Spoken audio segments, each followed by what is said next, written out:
Okay, sorry, Dian. I thought I heard voices. Every time I hear voices. Continuing, this is part 3 already. We're talking about the code.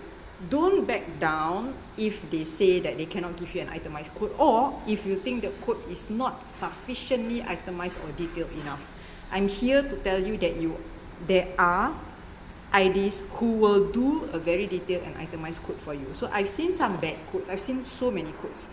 There are good codes, there are bad codes. Don't settle for a bad code. Even if it's your friend or whatever. I mean, to me an itemized code is really very important, an itemized and detailed code.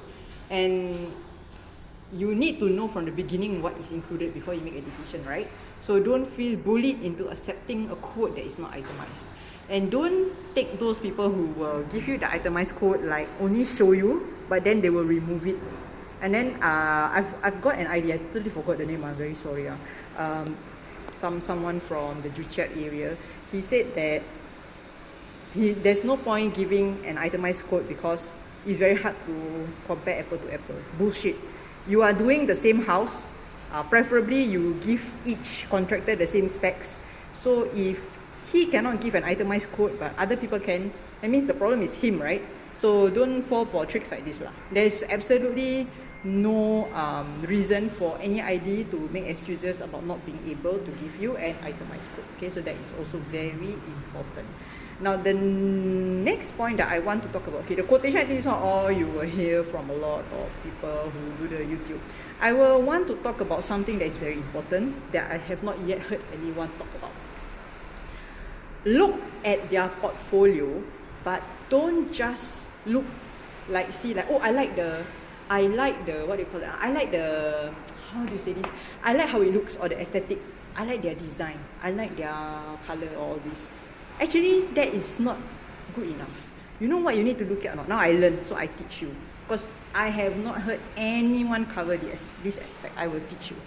So, you look at how my ID, or the carpenter that they hired, have designed the wardrobe.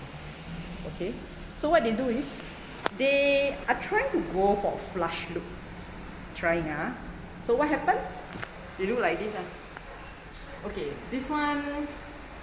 So I have all these depressions, right? And then I have all these like that. So another way of building is this one will go straight be flush, right? And maybe the door, so the door will be sticking out. That is one way of doing a cupboard. The other way of doing the cupboard is this way. So I realize it's not standard one, you know. And I'm so unlucky to go and pick an ID who do cupboard like this. And I didn't notice. But now that I go and see, I open their portfolio, I will say about 80% or 90% of their work is all like this.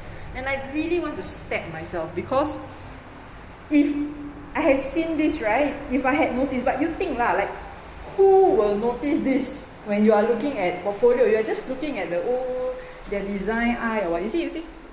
So how they do is that they cut, in order to go for a so-called flush look, right, they cut the side panel to be longer than the bottom panel. So you got this stupid depression here. Hello, yes.